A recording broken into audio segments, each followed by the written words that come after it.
Bonjour. René Descartes. Correspondance avec Élisabeth et autres lettres. En 1642, la princesse Élisabeth a lu les Méditations. En 1643, Régis lui conseille de s'adresser à Descartes lui-même. Ainsi, l'explication sera complète. Élisabeth, princesse de Bohême, Régis, médecin. Correspondance sur l'union de l'âme au corps et sur la morale. Lettre de Descartes à Christine, reine de Suède, et à Chanu, ambassadeur de France en Suède, sur le souverain bien et l'amour. Philosophé par lettres. Descartes a gardé de l'Antiquité l'idée de la philosophie comme somme, comme totalité, unifiée, universelle. L'activité philosophique est une affaire d'intérêt public remise à l'initiative privée de chacun. Vérité fille du doute. Les correspondances sont un besoin d'universalité. Descartes communique débat intellectuel, élément du savoir moderne. La lettre est un intermédiaire entre le pur privé de l'entretien en tête-à-tête et le public achevé du livre publié. Fixe la pensée par écrit. Les lettres de Descartes se distribuent sur une échelle graduée entre la conversation familière et le traité en forme. Le véritable correspondant est celui qui ne disparaît pas avec les réponses, interactions. Régis est pour Descartes un alter ego, ce qui l'oblige à se définir et à se révéler. Régis accentue le dualisme jusqu'à faire de l'homme un être par accident et de l'âme un simple mode. Avec Élisabeth, la correspondance philosophique est pleinement accomplie comme genre spécifique. Lettres de 1643 à 1649, qui doivent être considérées dans son intégralité. Jeune fille au début face à un philosophe en possession de son système. Harmonie des esprits, fille de Frédéric V, roi de Bohême, réfugié en Hollande. Son oncle est Charles Ier d'Angleterre, décapité en 1649. L'exil a mûri l'orpheline, dont le père est mort en 1632. Se rappeler qu'à Paris, le cardinal de Ré livrait des bûches à la reine d'Angleterre, épouse de Charles Ier, réfugiée au Louvre, où elle mourait de froid. Grâce de la fille aînée et sa sûreté de jugement, Descartes a voulu que les femmes et le public non professionnel entendent sa philosophie. Contre l'érudition, il en appelle à la lumière naturelle. Avec la traduction française, il signale l'infidélité de son disciple Régis. Avec la correspondance d'Élisabeth, il passe d'un livre à un autre livre. Par souci de discrétion, la princesse souhaite voir détruire ces lettres. Expliquer pour Descartes, c'est déchiffrer un message codé. La pensée formulée est authentiquement cartésienne et y a acquis sa communicabilité universelle. La correspondance avec Régis s'est conclue par une rupture et la réédition des principes désavoue dans la préface ce disciple infidèle. La correspondance d'Élisabeth laisse le traité de 1649 et les lettres heureusement conservées entre la princesse et le meilleur médecin pour son âme. Avec Descartes, l'homme prend le premier rang, non comme substance, mais comme personne. Il est vain de chercher à dissocier l'âme de sa pensée, qui est son attribut principal. Chaque homme est une seule personne qui a ensemble un corps et une pensée, et est affirmée la nécessité d'une morale. Les vérités métaphysiques sont rapportées au bien de l'homme en cette vie. Descartes tente à dresser la liberté humaine comme une indépendance absolue. Ego sum ego esisto, je suis, j'existe. La première vérité métaphysique est celle de l'âme qui, s'arrachant au corps, fait conversion sur elle-même. Dans cet acte de liberté, elle se suffit à elle-même. Sa correspondance ne renie pas sa philosophie et même en constitue une œuvre. Son ami Huygens a terminé un bref poème par « Mes amis, je pense, donc je suis à toi ».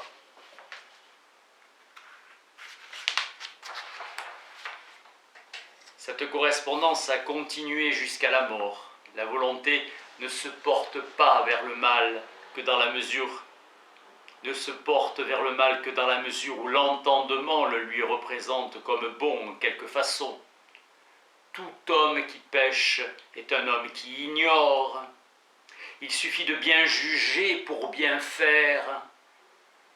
La plus digne occupation pour un philosophe est de s'accoutumer à croire ce que lui dicte la vraie raison et à se garder des fausses opinions que ses appétits naturels lui persuadent.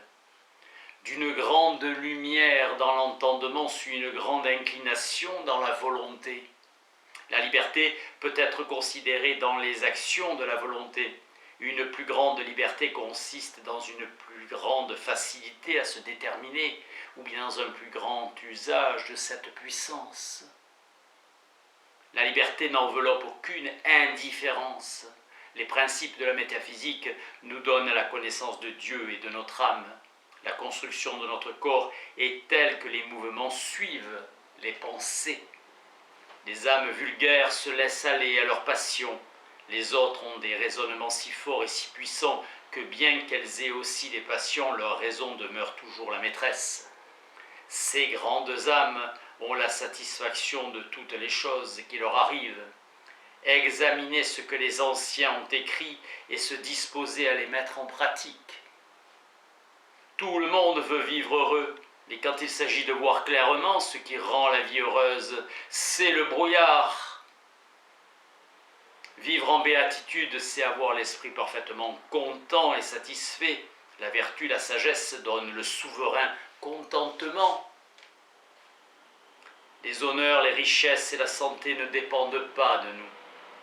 Règle de morale du discours de la méthode, servir le mieux possible et connaître ce qu'on doit faire dans toutes les occurrences de la vie. Résolution d'exécuter ce que la raison conseille sans que les passions ou les appétits ne détournent. Fermeté dans la résolution en tant que vertu.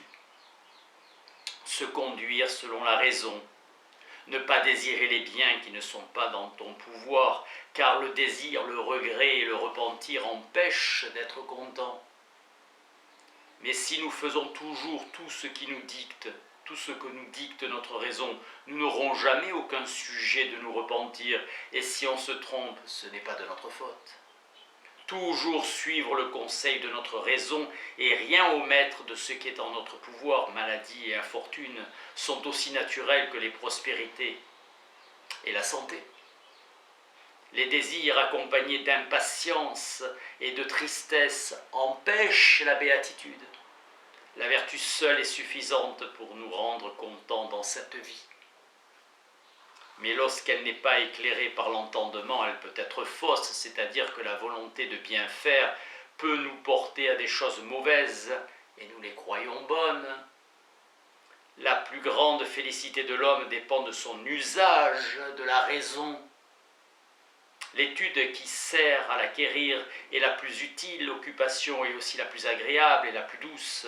Sénèque enseigne toutes les principales vérités dont la connaissance est requise pour régler nos désirs et nos passions et ainsi jouir de la béatitude naturelle. Son livre est le plus utile et le meilleur écrit par un philosophe païen. Il explique le souverain bien dans la vie. On se contente toujours de croyances, on ne fait jamais appel au jugement.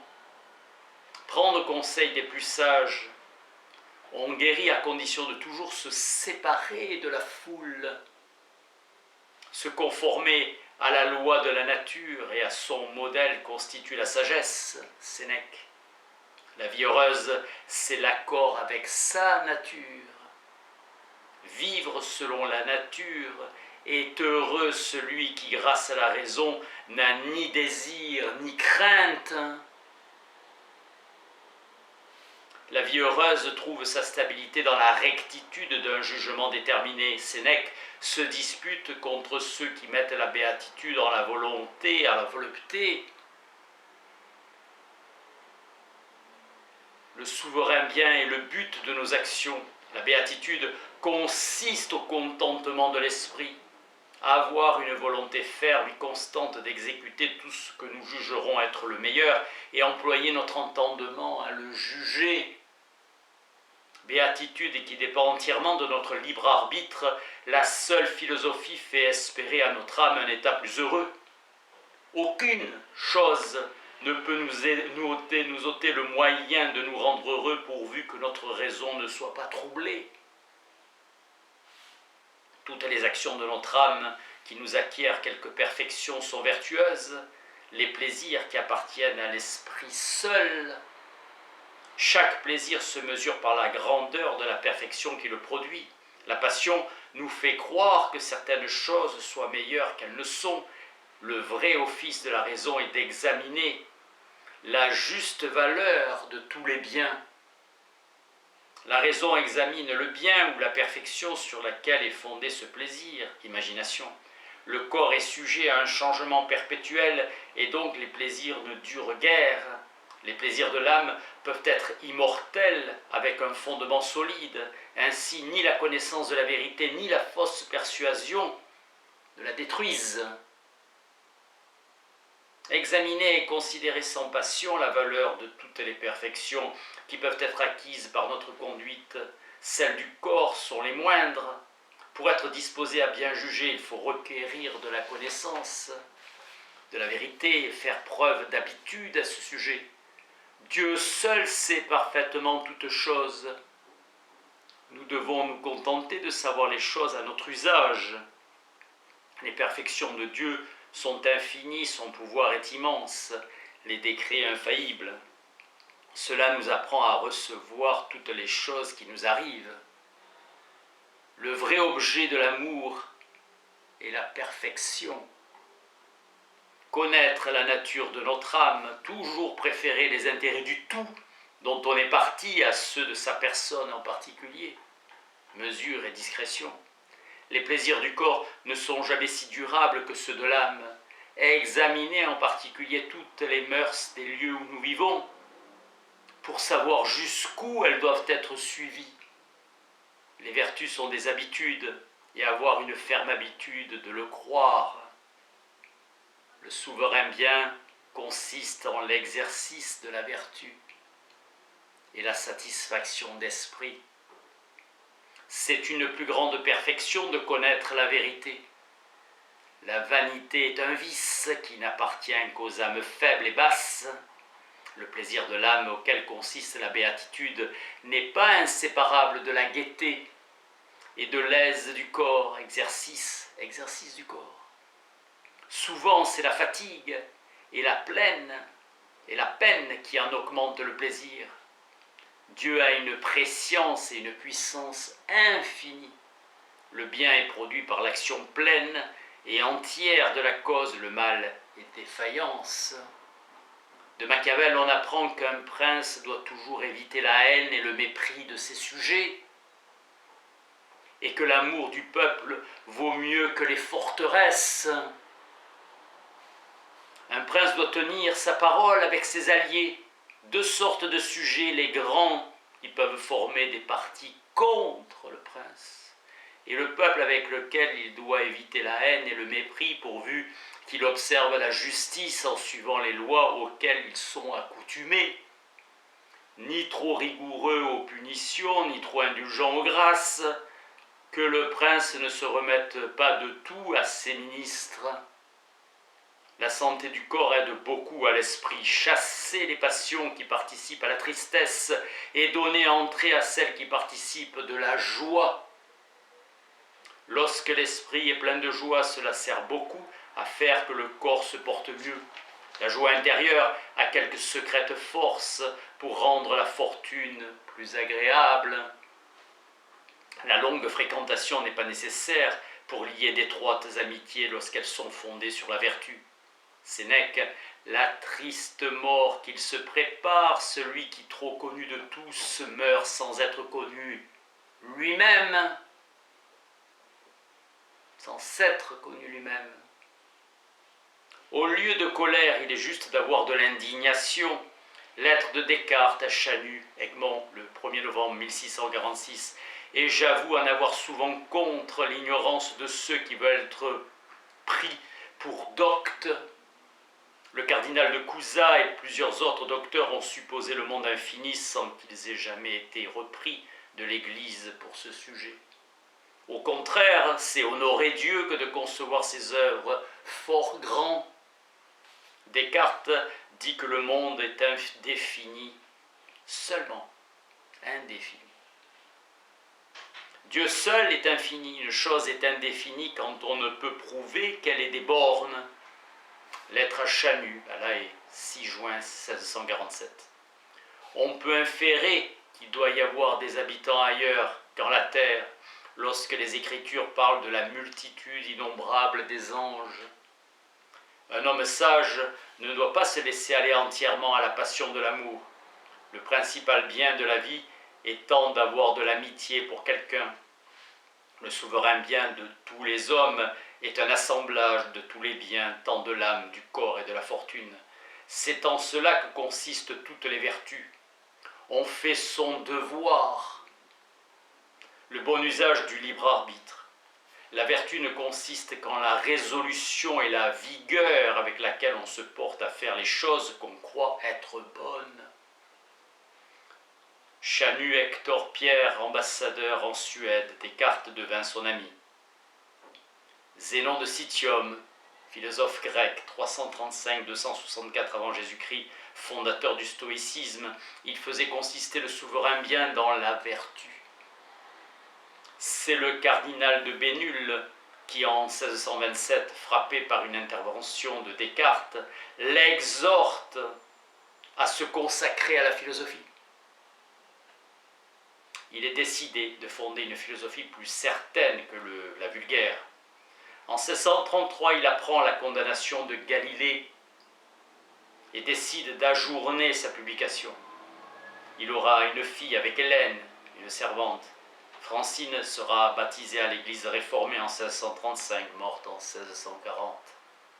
Publication en 1637 sans nom d'auteur du discours de la méthode pour bien conduire sa raison et chercher la vérité dans les sciences. 1649, à l'invitation de la reine Christine, Descartes ira en Suède. Accueilli à la cour, il donne des leçons de philosophie à la jeune reine. 1650, il meurt. Clarselier, Claude, ami, traducteur et éditeur, avocat au Parlement de Paris et ami de Chanu, publiera 3 volumes de lettres et contribuera à la publication posthume des œuvres inédites. Dernière lettre à Élisabeth de Stockholm, le 9 octobre 1649. Il satisfait à son devoir, et cela lui donne l'occasion de pouvoir d'autant plus tôt retourner en sa solitude, hors de laquelle il est difficile d'avancer dans la recherche de la vérité. C'est en cela que consiste son principal bien dans cette vie. Rien n'est capable de le retenir en ce pays plus longtemps que jusqu'à l'été prochain. Il mourra en février. Élisabeth lui répond en décembre en lui souhaitant un heureux succès dans son voyage et de ne pas croire en une quelconque jalousie. Après avoir goûté à votre philosophie, elle la préférera à leur philologie. Rigueur extraordinaire de l'hiver, la connaissance de la vérité est comme la santé de l'âme. Lorsqu'on la possède, on n'y pense plus. Il semble que la fortune est jalouse de ce que je n'ai jamais rien voulu attendre d'elle et que j'ai tâché de conduire ma vie en telle sorte qu'elle n'eut sur moi aucun pouvoir. Car elle ne manquait jamais de me désobliger, sitôt qu'elle en peut avoir quelque occasion. Je n'avais point assez de présomption pour m'imaginer qu'une reine qui a tant de grandes choses à faire et qui emploie si dignement tous les moments de sa vie, eût voulu avoir la bonté de vous charger de me recommander. Merci.